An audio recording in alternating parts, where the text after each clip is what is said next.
बिस्मिल्लाहिर्रहमानिर्रहीम। अस्सलाम वालेकुम। Welcome to the online class of physics second year. तो सेकेंड ईयर, जैसा कि आप लोगों को मालूम है कि आप लोग जो है इस वक्त इलेक्ट्रोमैग्नेटिक इंडक्शन का चैप्टर स्टडी कर रहे हैं और इसमें आप लोग जो है मेनली जो चीज़ हम लोगों ने इस चैप्टर में देखी है वो ये है कि जब भी हम किसी कंडक्टर के अक्रॉस मैग्नेटिक फ्लक्स को चेंज करते हैं तो चेंजिंग फ्लक्स की वजह से उस कंडक्टर के अंदर इंड्यूस्ड ईएमएफ पैदा होता है और उस इंड्यूस्ड ईएमएफ की वजह से फिर जो है इंड्यूस्ड करंट भी पैदा होता है। आपने जो है इस चैप्टर के फर्स्ट टॉपिक में देखा था कि किस तरह से हम जो है कौन से हमारे पास मेथड्स हैं जिन मेथड्स को अडॉप्ट करके हम जो है चेंज ला सकते हैं। अब जो हमारा मेन काम है ना वो मैग्नेटिक फ्लक्स का चेंज है। अब वो चेंज चाहे हम कंडक्टर को मूव करवा कर लें या चाहे हम मैग्नेट को मूव करवा कर लें, चाहे हम करंट को कम या ज़्यादा करके लें या जो भी मेथड अडॉप्ट करें, जो मेन फोकस है वो ये है कि मैग्नेटिक फ्लक्स जो है वो चेंज होना चाहिए। ठीक है।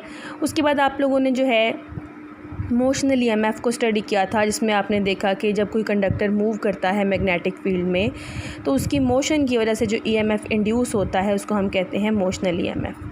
अब ये जो ईएमएफ इंड्यूस होता है ना, इस इंड्यूस्ड ईएमएफ की जो मेनली डिपेंडेंस है वो हमें बताई थी फैराडे ने।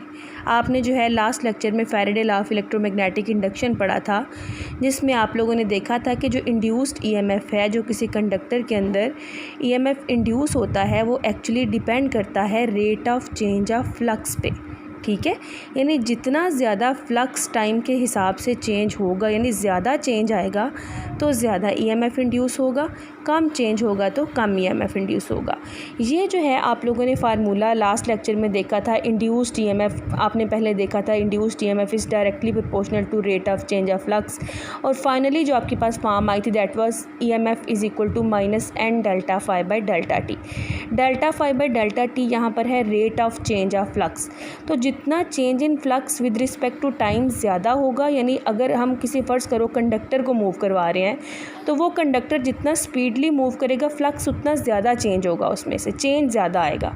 तो जितना ज़्यादा चेंज होगा उतना ही ज़्यादा जो है वो ईएमएफ इंड्यूस होगा। ओके। यहाँ पर जो एन है ये कॉइल के नंबर ऑफ़ टर्न्स है, यानी हम जिस कंडक्टर के अक्रॉस मैग्नेटिक फील्ड को चेंज कर रहे हैं, मैग्नेटिक फ्लक्स को चेंज कर रहे हैं, उस कॉइल के जो नंबर ऑफ़ टर्न्स है उसको हम एन से शो करते हैं। तो लास्ट लेक्चर में आपने यहाँ तक स्टडी किया था फैराडे लॉ को। आज हमने स्टडी करना है लेंज़ेस लॉ को। ये जो लेंज़ेस लॉ है ना, ये पूरे का पूरा इस फैराडे लॉ के अंदर मौजूद इस नेगेटिव साइन के मुतालिक है। ये जो नेगेटिव साइन है ये एक्चुअली हमें बताता है इंड्यूस्ड ईएमएफ की वजह से पैदा होने वाले इंड्यूस्ड करंट की डायरेक्शन को। और नेगेटिव आपको पता है आमतौर पे हम अपोजिशन को या मुखालिफ सिमत में जाने वाली चीज़ों को शो करने के लिए इस्तेमाल करते हैं। जैसे फ़र्ज़ करो अगर दो डायरेक्शंस हैं जिनमें बॉडीज़ मूव कर रही हैं, तो एक डायरेक्शन को अगर हम पॉजिटिव ले रहे हैं तो दूसरी को हम जो है वो नेगेटिविटी, यानी आमतौर पे अपोजिशन के लिए हम नेगेटिव साइन को यूज़ करते हैं। तो लेंज़ेस लॉ जो है ये एक्चुअली इस नेगेटिव साइन के मुतालिक है। और ये नेगेटिव साइन एक्चुअली किस चीज़ के मुतालिक है? इस इंड्यूस्ड ईएमएफ की वजह से पैदा होने वाले इंड्यूस्ड करंट की डायरेक्शन के मुतालिक है। ठीक है। तो लेंज़ेस लॉ ये कहता है कि डायरेक्शन ऑफ इंड्यूस्ड करंट किस तरह की है। जो इंड्यूस्ड करंट की डायरेक्शन है वो इस तरह की है कि वो उसी चेंज को अपोज करेगी जिस चेंज की वजह से वो करंट प्रोड्यूस हो रहा है। अब देखें, इंड्यूस्ड करंट किस वजह से प्रोड्यूस होता है? जब हम मैग्नेटिक फ्लक्स चेंज करते हैं, ऐसा ही है ना। हम मैग्नेटिक फ्लक्स चेंज करते हैं, उसकी वजह से induced EMF and then induced current आता है। जो इंड्यूस्ड करंट आएगा वो इस तरह का होगा कि वो उसी चेंज को अपोज करेगा जिस चेंज की वजह से वो खुद प्रोड्यूस हो रहा है। This is the statement of Lenz's law, that is the direction of induced current is so as it opposes the change which causes the current. अब इस बात को जो है हम एग्ज़ाम्पल से समझते हैं। देखिए, फ़र्ज़ करें कि ये हमारे पास एक कॉइल है, इस कॉइल के साथ हमने गैल्वानोमीटर लगाया हुआ है और ये हमारे पास एक मैग्नेट है। जिस मैग्नेट को जो है हम इस तरह से टू एंड फ्रो मोशन देकर यहाँ पर इस कॉइल के क्रॉस मैग्नेटिक फ्लक्स को चेंज करेंगे। ठीक है, ये देखें इस मैग्नेट है इसका ये नॉर्थ पोल है और ये साउथ पोल है। नॉर्थ पोल से आपको पता है मैग्नेटिक फील्ड लाइंस जो है वो निकलती हैं और साउथ पोल में जो है वो एंटर होती हैं। ओके, अब जो है हम क्या करते हैं, इस कॉइल को इस मैग्नेट को जो है टूवर्ड्स द कॉइल मूव करते हैं, इसको पुश करते हैं टूवर्ड्स दिस कॉइल। जब ये वाला जो मैग्नेट है ये इस कॉइल की तरफ पुश होगा तो इस कॉइल के अंदर जो मैग्नेटिक फ्लक्स है वो चेंज होगा और मैग्नेटिक फ्लक्स के चेंज होने की वजह से यहाँ पर इंड्यूस्ड ईएमएफ पैदा होगा। और अगर हमारा सर्किट क्लोज हो तो उस इंड्यूस्ड ईएमएफ की वजह से इंड्यूस्ड करंट भी पैदा हो जाता है। ओके, तो ये जो हमारा क्लोज्ड सर्किट है इस सर्किट के अंदर इंड्यूस्ड करंट पैदा हो जाएगा। अब जैसे ही इस कॉइल के अंदर इंड्यूस्ड करंट पैदा होगा ये बन जाएगी करंट कैरिंग कॉइल। और आपको पता है करंट कैरिंग कॉइल का एक अपना भी मैग्नेटिक फील्ड होता है, यानी करंट कैरिंग कॉइल के इर्द गिर्द जो है मैग्नेटिक फील्ड बन जाता है। अब यहाँ पर जो इंड्यूस्ड करंट की वजह से मैग्नेटिक फील्ड बना है वो इस तरह का होगा कि वो इस मैग्नेटिक फील्ड का जो डायरेक्शन ऑफ मोशन है उसको अपोज करेगा। इसकी डायरेक्शन ऑफ मोशन है टूवर्ड्स द कॉइल। तो यहाँ पर बनने वाला मैग्नेटिक फील्ड अब क्या करेगा, कोई इस तरह का मैग्नेटिक फील्ड सेट करेगा जो कि इसकी टूवर्ड्स कॉइल की जो मोशन है, टूवर्ड्स द कॉइल जो मोशन है उसको अपोज करे, यानी इसको अवे फ्रॉम द कॉइल भेजने की कोशिश करेगा। तो उसके लिए क्या करेगा ये वाला मैग्नेटिक फील्ड के यहाँ पर जो है इस साइड पर नॉर्थ पोल बना लेगा और यहाँ पर साउथ पोल। तो ये जो दोनों नॉर्थ पोल्स हैं ये दोनों एक दूसरे को रिपेल करेंगे और ये जो है मैग्नेट जो है वो अवे मूव करने की कोशिश शुरू कर देगा ड्यू टू दिस इफेक्ट। ठीक है, this is according to Lenz law. अब इसका अगर हम रिवर्स देखें, इस वक्त हमने कहा कि ये वाला मैग्नेट जो है टूवर्ड्स द कॉइल मूव कर रहा है, तो ये मैग्नेट क्या करेगा, ये कॉइल क्या करेगी, इसको अवे मूव करवाने की कोशिश करेगी, क्योंकि लेंज़ लॉ ये कहता है कि इंड्यूस्ड करंट ने हमेशा किस डायरेक्शन में पैदा होना है, उस डायरेक्शन में पैदा होना है जो कि उस चेंज को अपोज करे जो चेंज जो है उस करंट को प्रोड्यूस कर रहा है। तो ये चेंज कौन सा था, ये चेंज था टूवर्ड्स द कॉइल वाला। तो कॉइल का मैग्नेटिक फील्ड ऐसा होगा जो इसकी टूवर्ड्स मोशन को अपोज करे और इसको रिपेल करने की कोशिश करे। ऑन द अदर हैंड अगर हमारा ये वाला मैग्नेट जो है ये अवे जाना शुरू कर दे, अगेन ये एक चेंज है, ये एक मोशन है। देखें हमारा ये जो मैग्नेट है इसको अब हम इस कॉइल से परे मूव करवाते हैं, तो जब ये कॉइल से अवे मूव करेगा, उससे दूर मूव करेगा, अगेन यहाँ पर मैग्नेटिक फ्लक्स चेंज होगा और मैग्नेटिक फ्लक्स के चेंज होने की वजह से यहाँ पर अगेन इंड्यूस्ड ईएमएफ और उस इंड्यूस्ड ईएमएफ की वजह से इंड्यूस्ड करंट पैदा हो जाएगा। लेकिन यहाँ पर जो हमने गैल्वानोमीटर लगाया हुआ है ना, ये गैल्वानोमीटर इंडिकेट करता है कि जब हमने अपनी कॉइल को टूवर्ड्स मूव करवाया था तो गैल्वानोमीटर की सुई लेट्स सपोज इस डायरेक्शन में गई थी। तो जब हमने अपने इस मैग्नेट को away from the coil move करवाया तो गैल्वानोमीटर की सुई ने भी अपोजिट डायरेक्शन में डिफ्लेक्शन दी, जिस बात का ये मतलब है कि हम जब मैग्नेट की डायरेक्शन ऑफ मोशन चेंज करते हैं तो इस मैग्नेट की वजह से जो इंड्यूस्ड करंट पैदा हुआ था उसकी डायरेक्शन भी रिवर्स हो जाती है। अब देखें यहाँ पर हम मैग्नेट को मूव करवा रहे हैं अवे, चेंज है कॉइल से अवे जाने वाला। अब इस चेंज की वजह से इस कॉइल के अंदर जो करंट प्रोड्यूस होगा वो इस तरह का होगा जो इस चेंज को अपोज करेगा, यानी अब जो करंट प्रोड्यूस होगा वो इस अवे मोशन को अपोज करेगा और अवे का अपोजिट क्या है, टूवर्ड्स, यानी कि अब यहाँ पर इस तरह का करंट और उस करंट की वजह से इस तरह का मैग्नेटिक फील्ड प्रोड्यूस होगा जो कि इस मैग्नेट को रिपेल नहीं करेगा बल्कि अट्रैक्ट करेगा। रिपेल तो ये ऑलरेडी हो रहा है, ये ऑलरेडी जो है इससे अवे जा रहा है, तो करंट ने इसकी मोशन को अपोज करना है। सो अब यहाँ पर मैग्नेटिक फील्ड जो है, जो इंड्यूस्ड करंट की वजह से मैग्नेटिक फील्ड बनेगा वो इस तरह का होगा कि वो मैग्नेट की साइड पर, यानी इस साइड पर जो है साउथ पोल सेट कर लेगा और अपोजिट साइड पर नॉर्थ पोल। तो इस मैग्नेट का नॉर्थ पोल और इस कॉइल का साउथ पोल ये दोनों एक दूसरे को अट्रैक्ट करेंगे और ये जो कॉइल है इस मैग्नेट को अपनी तरफ खींचने की कोशिश करेगी। यानी हर सूरत में जो हमारी इंड्यूस्ड करंट है उसने उस चेंज को अपोज करना है जिस चेंज की वजह से वो खुद प्रोड्यूस हुई थी। ठीक हो गया। अब देखिए यहाँ पर हम मैग्नेट को अगर टूवर्ड्स द पुश कर जो है टूवर्ड्स द कॉइल पुश कर रहे हैं या अवे फ्रॉम द कॉइल पुल कर रहे हैं, तो ये दोनों जो चीज़ें हैं ये दोनों ही चेंज हैं। ठीक है, जिस चेंज की वजह से यहाँ पर इंड्यूस्ड ईएमएफ और उसकी वजह से इंड्यूस्ड करंट जो है वो पैदा हो रहा है। और लेंज़ेज़ लॉ ने हमें ये बताया है कि इंड्यूस्ड करंट की डायरेक्शन, एक और बात यहाँ पर नोटिसेबल है कि जो हमारा लेंज़ेज़ लॉ है वो इंड्यूस्ड ईएमएफ्स की डायरेक्शन नहीं बताता, वो हमें इंड्यूस्ड करंट्स की डायरेक्शन बताता है। ठीक है, यानी हम जो है इसको क्लोज लूप्स पर ही अप्लाई कर सकते हैं। अगर सपोज क्लोज लूप नहीं है तो हम उसको क्लोज्ड कंसीडर करके फिर उसमें जो है इंड्यूस्ड करंट की डायरेक्शन की बात करेंगे। तो लेंज़ेज़ लॉ जो है डायरेक्शन ऑफ इंड्यूस्ड करंट्स के मुतालिक बताता है, और क्या बताता है कि इंड्यूस्ड करंट्स की डायरेक्शन हमेशा उस चेंज को अपोज करेंगी जिस चेंज की वजह से वो पैदा हुई थी। अच्छा जी, अब यहाँ पर एक बड़ा इंपॉर्टेंट रिलेशन है और यहाँ पर हमें एक बड़ा इंपॉर्टेंट क्वेश्चन भी रेज़ करना है। रिलेशन है जी between Lenz's law and law of conservation of energy. Lenz's law और law of conservation of energy के दरमियान रिलेशन हमने फाइंड आउट करना है। उससे पहले हम थोड़ा सा सोच लेते हैं। हम ये कहते हैं कि जब भी हम किसी मैग्नेट को मैग्नेटिक फ्लक्स को या मैग्नेट को किसी भी कंडक्टर के अक्रॉस उसका मैग्नेटिक फील्ड चेंज करते हैं, मैग्नेटिक फ्लक्स चेंज करते हैं, तो चेंजिंग फ्लक्स की वजह से करंट प्रोड्यूस होता है। यही कहा है ना हमने इस चैप्टर में।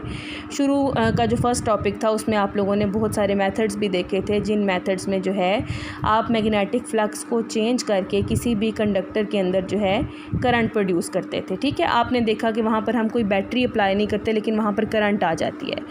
अब अगर हम करंट की बात करें तो करंट या इलेक्ट्रिसिटी बेसिकली क्या है, ये इलेक्ट्रिकल एनर्जी है, ऐसा ही है ना।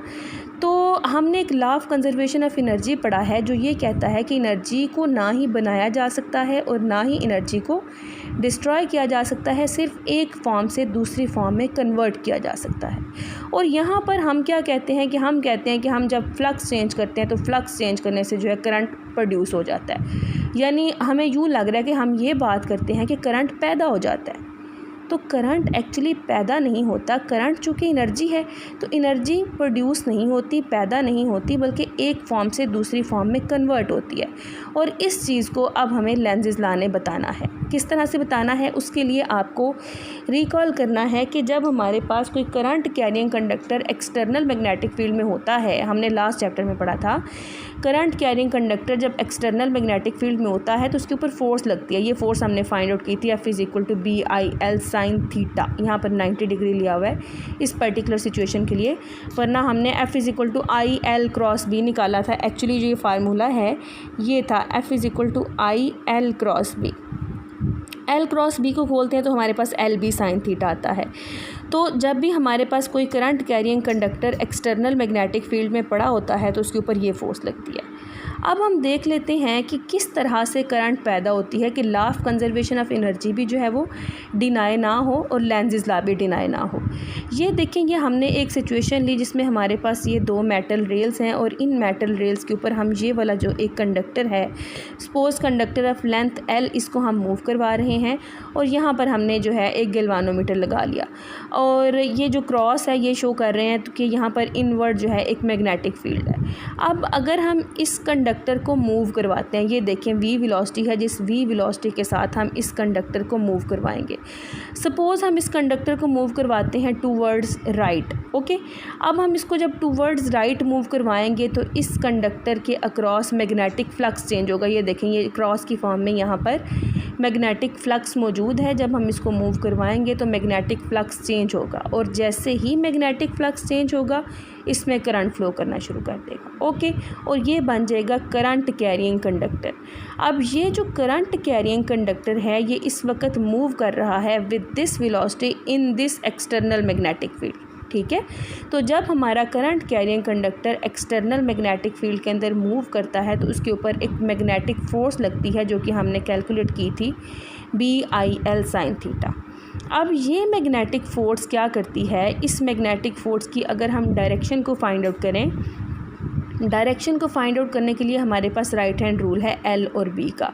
अगर हम इसके ऊपर राइट हैंड रूल को अप्लाई करें तो ये जो डायरेक्शन है ये इधर बनती है अपोजिट टू V, यानी कि इस तरह से ऐसा फ़ील हो रहा है कि ये जो मैग्नेटिक फ़ोर्स इसके अंदर इंड्यूस हो गई है, प्रोड्यूस हो गई है, ये फ़ोर्स जो है ये इस कंडक्टर को रोकने की कोशिश कर रही है। यानी हम इस कंडक्टर को टूवर्ड्स राइट मूव करवाना चाह रहे हैं, लेकिन ये जो फ़ोर्स है ये टूवर्ड्स लेफ़्ट लग रही है। ये जो इसकी करंट कैरिंग कंडक्टर के ऊपर एक्सटर्नल मैग्नेटिक फील्ड के इंटरेक्शन की वजह से लग रही है, ये जो है ऑटोमेटिकली पैदा हो जाएगी जब हम इस कंडक्टर को मूव करवाना शुरू करेंगे। तो एक हम जो है इसको वी वेलोसिटी से टूवर्ड्स राइट मूव करवा रहे हैं और जिसकी वजह से रिज़ल्ट में जो है यहाँ पर एक मैग्नेटिक फ़ोर्स पैदा हो गई है। तो अगर हम इन दोनों डायरेक्शंस के ऊपर गौर करें तो हम जो है इसको राइट पे मूव करवाना चाह रहे हैं और ये वाली फ़ोर्स इसको लेफ़्ट पे मूव करवाना चाह रही है, या फिर आप ये कह लो कि ये वाली फ़ोर्स इस कंडक्टर की मोशन को अपोज़ कर रही है या इसको रोकना चाह रही है। ठीक है, तो अगर हम अपनी अप्लाइड फ़ोर्स आप यूँ कह लो कि हम हाथ से पकड़ के इसको हिला रहे हैं, तो हाथ से पकड़ के हिलाने का मतलब है कि हम इसको मैकेनिकल एनर्जी प्रोवाइड कर रहे हैं, जिस मैकेनिकल एनर्जी की मदद से हम इसको मूव करवा रहे थे। ओके, तो अब जो है हमें इसको मोशन को मेंटेन रखने के लिए मुसलसल मैकेनिकल एनर्जी जो है इसको देनी पड़ेगी, यानी इसको मुसलसल मूव करवाना पड़ेगा, क्योंकि इसको मुसलसल ये एक अपोजिंग फ़ोर्स जो है इसके ऊपर एक्ट कर रही है। तो अब एक्चुअली क्या हो रहा है कि ये जो हमारी मैकेनिकल एनर्जी है ये एक्चुअली कन्वर्ट हो रही है इलेक्ट्रिकल एनर्जी में। ठीक है, तो हम कह सकते हैं कि जो हमारा law of conservation of energy है वो डिनाई नहीं हो रहा, और लेंज़ेज़ लॉ ही एक्चुअली हमें ये बता रहा है कि law of conservation of energy जो है वो डिनाई नहीं हो रहा। अब अगर हमारी जो करंट है वो अपोज़ ना कर रही होती चेंज को, जैसे कि फ़र्ज़ करो ये वाली सिचुएशन है और हम ये कहते हैं कि नहीं, हमारी जो फ़ोर्स है ना वो इसी डायरेक्शन में लग रही है जिस डायरेक्शन में हमारी वेलोसिटी है, तो इससे क्या होगा, इससे तो हमारी फ़ोर्स इन्हेंस हो जाएगी, मल्टीप्लाई होती जाएगी और हमारी जो करंट है वो एकदम रैपिडली एक्सीड कर जाएगी, जो कि एक नेचुरल फिनोमिना नहीं है। सो जो है हमें यहाँ पर करंट की डायरेक्शन को भी स्पेसिफाई करना है कि अगर हम एंटी क्लॉकवाइज जो है करंट कंसीडर करते हैं तो ये वाली सिचुएशन जो है ये फुलफ़िल होती है। लेकिन अगर हम कहते हैं कि नहीं, इस सिचुएशन में हमारी करंट को क्लॉकवाइज होना चाहिए, तो जैसे ही हम करंट को क्लॉकवाइज कंसीडर करेंगे, करंट की डायरेक्शन उल्टी तो साथ ही फोर्स की डायरेक्शन उलट की, और ये दोनों जो है वो सेम डायरेक्शन में आ गई और ये जो है law of conservation of energy deny हो गया। सो इस कंडीशन के लिए मस्ट है कि हमारी जो करंट है वो एंटी क्लॉकवाइज चले। अगर हम इसको क्लॉकवाइज कंसीडर करके चलेंगे तो ये जो है हमारा law of conservation of energy जो है वो फुलफ़िल नहीं होगा। तो ये था हमारा लेंज़ेज़ लॉ, जो कि एक्चुअली हमें डायरेक्शन ऑफ इंड्यूस्ड करंट के मुतालिक बताता है। और अब आपको ये बात हमेशा याद रहनी चाहिए कि जो इंड्यूस्ड करंट पैदा होती है उसकी डायरेक्शन ने क्या करना है, यानी वो किस डायरेक्शन में पैदा होगी, वो हमेशा उस डायरेक्शन में पैदा होगी जो कि कॉज को अपोज़ कर रहा होगा। जिस कॉज की वजह से, जिस चेंज की वजह से वो करंट पैदा हो रही है, उस करंट ने हमेशा उस चेंज को अपोज़ करना है। ठीक है, यानी अगर मैग्नेट जो है वो टूवर्ड्स द कॉइल आ रहा है तो कॉइल के अंदर बनने वाली करंट ने उसकी टूवर्ड्स मोशन को अपोज़ करते हुए उसको अवे भेजना है, और अगर magnet away from the coil जा रहा है चेंज प्रोड्यूस करते हुए, तो उस कॉइल के अंदर बनने वाली करंट ने इस डायरेक्शन का होना है कि वो उसकी अवे मोशन को अपोज़ करेगी और उसको अपनी तरफ खींचने की कोशिश करेगी। ठीक है, तो हमारा ये जो फैराडे लॉ है इसमें नेगेटिव साइन जो है वो इसी चीज़ को शो करता है कि इंड्यूस्ड करंट और इंड्यूस्ड ईएमएफ्स की डायरेक्शन जो है वो हमेशा कॉज के अपोजिट डायरेक्शन में होती हैं। तो ये था आपका आज का लेक्चर। आपसे मुलाकात होगी नेक्स्ट लेक्चर में। अल्लाह हाफ़िज़।